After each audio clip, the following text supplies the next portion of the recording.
哦，嗨呢！今天要去濑户边艺术季最有名、最多人知道的小岛——直岛。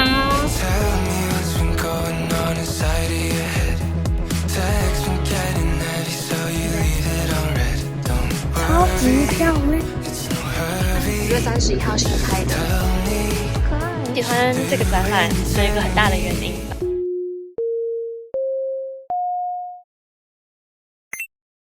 因为直岛这个内容太丰富了，然后加上它在濑户内艺术季之前就已经有非常多的艺术介入，所以我来直岛已经来了第3次了。那这3次的内容呢，会整合在同一支影片里面，所以内容应该会蛮多的。大家如果看到我一直换衣服的话，代表都是不同天拍摄的内容。那我们就出发吧。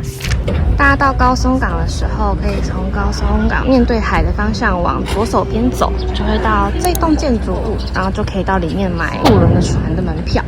买完票之后就可以到2号月台，到时候船会在这个地方停泊，然后从这边上去。然后提醒大家，如果跟我一样是从高松到直岛的话，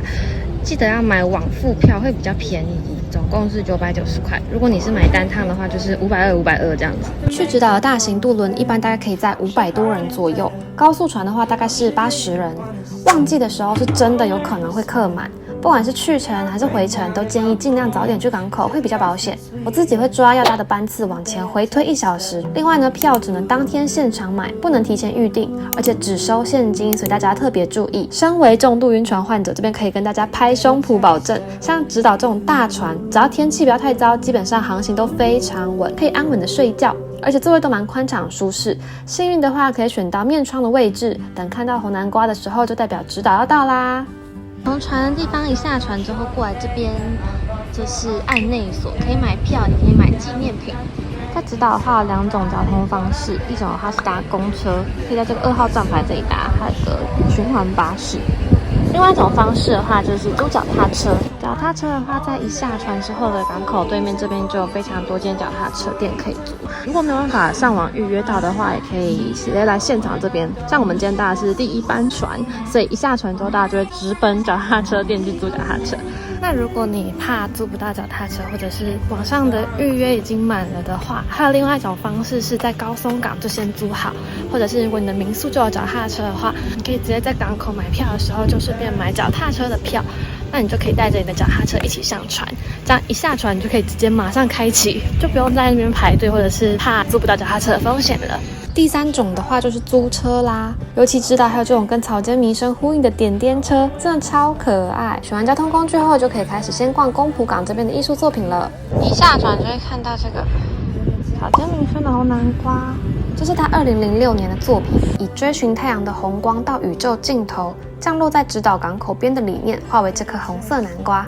内部是空心的，里面也有点点，可以钻进去或是从内部探出来和作品互动。拍完这个南瓜之后啊，在南瓜的旁边这里，这个艺术作品也很推荐大家可以去看看。它可以走进去那个像钻石一样的建筑作品里面，而且创作这个作品的人是藤本壮介。当然讲他的名字大家可能不知道，但大家应该都知道大阪万博会有名的那个木头建筑吧，那个就是藤本壮介做的。创作理念是来自于直岛是由27个岛屿组成，那它就是第28个岛屿这样的感觉。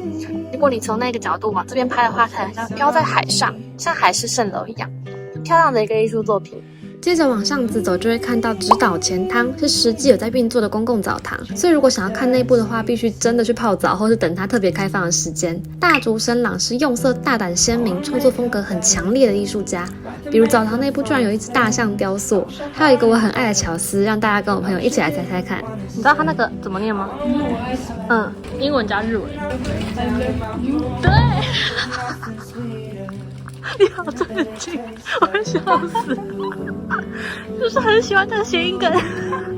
整个直岛的话，总共有2个港口，如果分成左边跟右边的话，我们现在在这个地方是直岛的左侧，然后我现在要先去右侧那边，就是本村。因为直岛蛮多餐厅都蛮早就关了的，但附近有蛮多咖啡厅，在那边先吃个饭，然后再继续往那边顺时针绕过来，回到这边，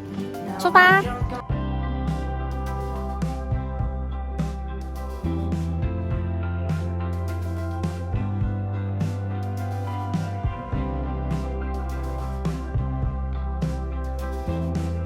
骑一骑之后，突然就遇到了牙医这个展品。你现在要先来看，这是16支笔，今天的第一个稿。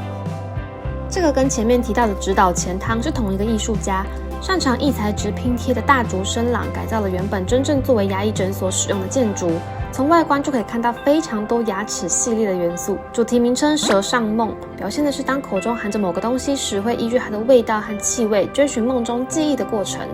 所以建筑的内部展品设计也很超现实，甚至有一座2层楼高的自由女神像，有种梦境具象化的感觉。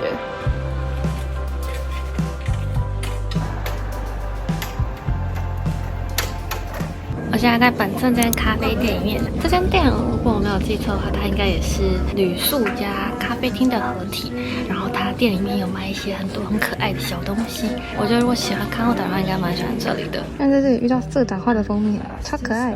还有朝野贝果的作品，点了一个他们这里的招牌布丁配红茶的 set， 它的布丁超大一块的，看起来有够好吃。いただきます。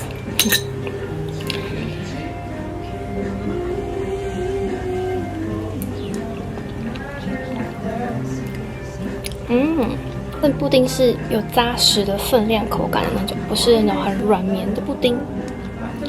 上面这些奶油配那个焦糖，好好吃哦！它上面这个图案也超可爱的，这是那个布丁的图案。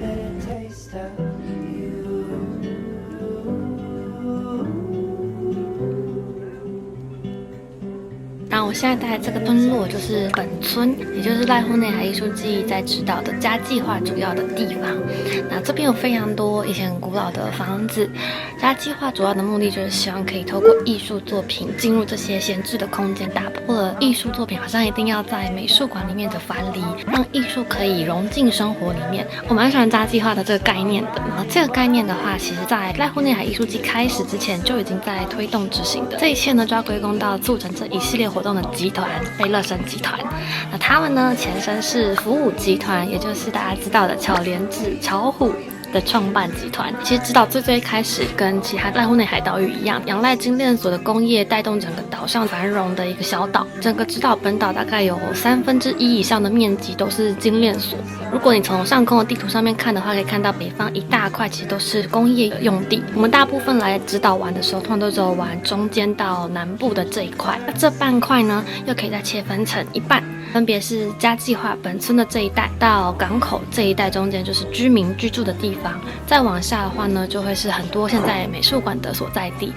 那一带呢，其实就是这贝乐生集团在推动的主要内容。这一切还有关系到另外一个人。那首先要开始先提到的是直岛的厅长，他那时候希望直岛不要过度的仰赖工业，因为在那时候三菱集团其实涵盖了很大面积的直岛，岛上移住的居民其实也都是从事相关的行业，直到现在也是。为了不希望让直岛变成如果有一天工业陨落了之后，这边也会变成一个荒废的小岛，所以他提出了一个政策，希望让直岛这个地方切分成3块，主要就是三菱集团的工业区，然后住宅区以及艺术区。所以他们就在艺术区的这一块开始进行了观光产业的发展。那当时一开始并不是贝乐生集团进驻的，原本是另外一个集团，然后希望在这边以一个度假区的概念去从事，所以他们一开始在海边那边做了很多像度假区的建设。在繁荣的时候，确实有非常多人到那边玩，但后来呢，因为经济萧条的关系，所以一瞬之间就没办法再继续经营下去了。后来就是贝乐生集团在寻觅一处可以融入艺术跟自然的所在地的时候，发现了直岛有这个潜能，所以决定承接了上面那个集团的建设，继续在这边发展艺术相关的产业。那刚才提到的那个贝乐生，他们这个取名也是有含义的哦。他们是取自2个拉丁文单字的结合，然后寓意是创造美好生活这样子的一个概念。所以其实早在濑户内海艺术季正式开始之前，贝乐生集团就已经在直岛这个地方做了非常多跟艺术作品相关的建设了，包含像是现在大家都知道的地中美术馆，其实这些都是在那个时候就已经奠定下来的基础。刚刚逛完石桥那个作品了，石桥内部是不能够录影的，但是可以拍照。它里面的空间比外面想象中还要大，有一个地方是一个像是暗室的感觉，有非常高的挂画，整个空间是一个安静然后很舒适的一个空间，你就可以坐在它的前院那边。石桥是那一户人家的名字，但是他们直接是用艺术作品，就是石头的桥这样的名字去把那个名字带出来，我觉得很有趣。好，我们现在去下一个地方。这间小屋其实是非常具有重要性的，因为它是贝勒森在进驻本村这个地方的第一栋房子。讲到这里的话，就不得不提到贝勒森集团幕后推手秋元先生了。那他呢，当时是隶属在指导这边做艺术相关事业体底下的一个职员。那贝勒森集团一开始已经在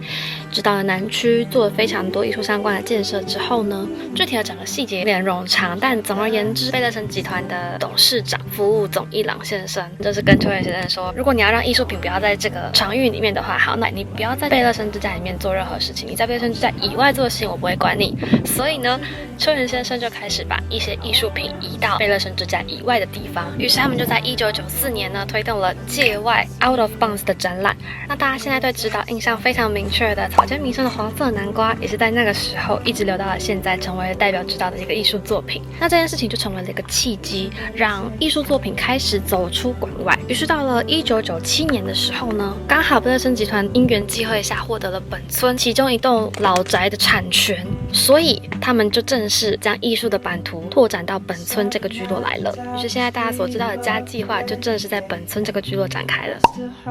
里面的作品呢非常的特别，它有一个浅浅的水面，里面有非常多的数字，那些数字其实都是跟本村居民们有关的数字，比如说他们的脉搏，或者是他们跳绳的次数等等的这种数字。逛完第一个展间之后，走出来第二个展间，墙上的那个数字会集结成属于本村这个聚落的数字。这是一个跟本村的居民一起共同完成的艺术作品，而且最特别的是，这作品其实在30年前初登场的时候就已经这样子存在了嘛。那过了30多年之后呢，当初记录的一些居民可能已经离开了，或者是有些还在，他们把这些数值重新更新过一遍，由他们的子孙继承他们的数字去重新做测量。我觉得是很有趣，就是他把艺术作品延续下去的方式跟在地居民交流的方式融合得非常的巧妙，而且也让在地居民一起加入进去了这个艺术计划里面。作为贝勒森集团在本村的第一栋，不只是建筑物，也是艺术作品的介入，我觉得很具有代表性的意义。我们接下来要去的是护王神社。护王神社是山本博司在2002年的作品。那一次的展览计划当中，这些艺术家们可以在指导上面选择一座自己喜欢的场域，然后把艺术品跟那个场域做结合。那山本博司选到的就是护王神社，它其实是真的是一个旧的神社。你刚来到这个神社的时候，你可能会想说，怎么感觉好像就是一个小小的神社而已。但实际上，看完了地底上的那个神社之后，你要再走到下面去，才能够看到它艺术作品的空间。那个空间是一个非常狭长型的走廊，只能一个人通过的那一种。走到尽头之后呢，往右边一转就可以看到你在地上看的那个神社的那个楼梯。整个空间非常非常的暗，所有的光源都是透过地上那个有点像玻璃或是亚克力的透明楼梯透出来的光源进到地底下的。山本博司在这个作品里面选用的是指导当地居民很重要的矿石产业，所以你在地底上看到那一大块石头是他特别从冈山运过来的，因为代表矿业对指导居民的一个神圣的信仰的感觉吗？自己觉得最惊艳的是，你走进一人通道要往回走的时候，你会看到濑户内海会被这个狭长的石头走廊框起来，超级漂亮，很像一个画的感觉。这个应该也是山本博司在创作这个艺术作品里面留下的一个有趣的小巧思吧。我在网络上看到他好像还有在针对为什么地上是神社，地下是有点像是古坟的一种形态去进行艺术创作上面的解说跟理念，但有点太过于细节，这一部分我没有很参透，所以我会把这个资料补在文字的叙述，大家如果有兴趣的话可以再了解看看。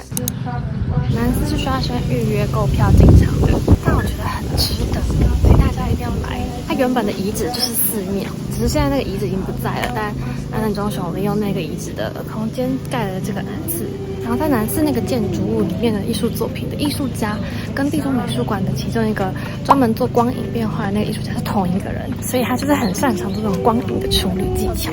一进去里面是一个全黑的空间，刚进去的时候都要摸着墙壁才能够安全的坐下，因为它真的是完全看不到任何东西的。在待的过程，你会慢慢适应的那个黑暗之后，你就可以看到镜头前面好像有一个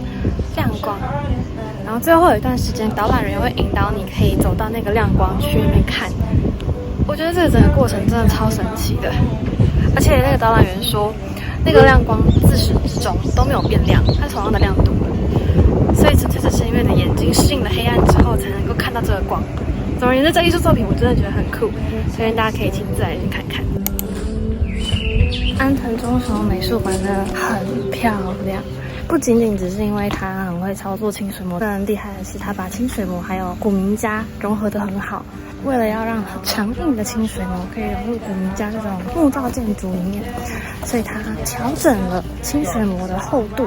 也让那个倾斜角度特别设计。除此之外，里面展示了很多艺术作品的手稿，我觉得很值得细细品味。然后入口处你看到有一个像水滴形状的透明玻璃，其实就是它地底下半圆球体的空间里面的光源。进去的时候会突然觉得，哦，原来这个光源不是灯，是透过那个小玻璃透进去的。而我自己觉得我在进去那个半圆球体的空间的时候，有一种微微的头晕的感觉。我不确定是不是因为它就是有点微倾斜的角度，所以会让我一直觉得我好像在转，或者是我在被压迫的那种感觉。我自己觉得大家在看那些就是地中海美术馆啊，或者是旅幻美术馆、南寺等等的安藤忠雄的作品之前，可以先来他的博物馆看，你就可以知道他在建造的过程当中的一些想法跟手稿的样子。在嘉计划这一区旁边走过来，大概5分钟就会看到2025年5月31号新开的直岛新美术馆。春会期的时候这里还没有开，但夏会期跟秋会期的时候，大家来濑户内看艺术季就可以顺便把直岛新美术馆一起纳入进去了。作为安藤忠雄在直岛上的第10件艺术作品，直岛新美术馆可以说是再一次的从空间角度感受到安藤忠雄操作清水模和光影的细腻程度。美术馆的整体面积不大，从地上1层到地下2层，总共3层楼的建筑，一进去就能看到贯穿整个馆的狭长走廊和挑高楼顶。单只看建筑切缝和光影的变化，就已经完全可以自己成为一个艺术品了。目前的开馆纪念展览邀请了包含村上隆、蔡国强在内，来自日本、中国、韩国等地的12组艺术家，带来为直岛新美术馆量身打造的新作，或者是融合直岛元素的代表作。逛完新美术馆的建筑一样是很厉害，然后那个作品有一个我蛮喜欢的，它是用很多编织的方式去编织出直岛的家里的样子嘛，很细节，那个可以慢慢的欣赏。然后里面是不能够录影的，但有些作品是不能照相的，进去的时候要记得注意一下。美术馆里面的艺术作品，最喜欢的应该是编织的那个，然后再来村上隆的那个，像清明上河图的作品也蛮有趣的，还有蔡国强老师很壮观。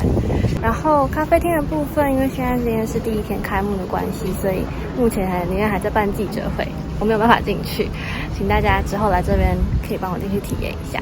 这个是渔野港口的艺术作品。据说这个艺术作品那时候在做的时候用的是像树脂的材料，所以一开始是白色的，但越放越久之后越来越像黄色的了。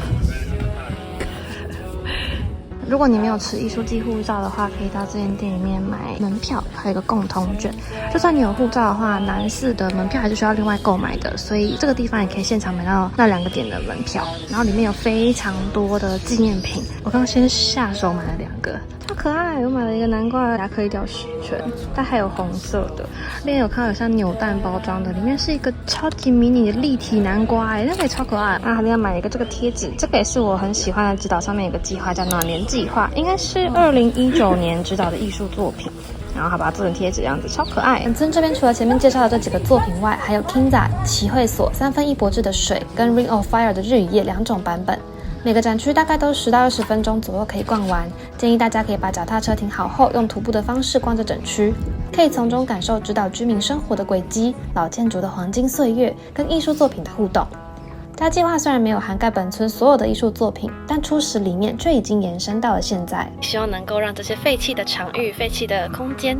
因为艺术的介入而活络起来，这样大家才会更有意愿去逛这些地方，或者是去了解这边的文化。所以这是我觉得很喜欢这个展览的一个很大的原因，然后也很希望可以透过自己的小小的一点的影响力，把整个岛变成一个大型的美术馆，这样子的想法传递给大家。就希望大家来到直岛的时候，除了跟草间弥名胜的南瓜拍照，跟这些可爱的自然景观合照留影之外呢，也能够更加的了解到整个艺术作品背后的文化跟理念，还有他们策展的用心之处。这样大家在搜集印章啊，或者是去看那些展览的时候，应该会更有代入感吧，就会更能够体会到那些策展人当初的想法，建筑师们藏在建筑里面的细节，还有艺术家为什么想要把这个作品放在这里的一些寓意，我觉得很有趣。我自己在逛展的时候最喜欢的就是知道这些事情了。顺带一提，如果你跟我一样很喜欢这种濑户内海各个岛屿的一些背景故事的话，我很推荐大家可以去网络上面搜寻叫做娜娜师傅。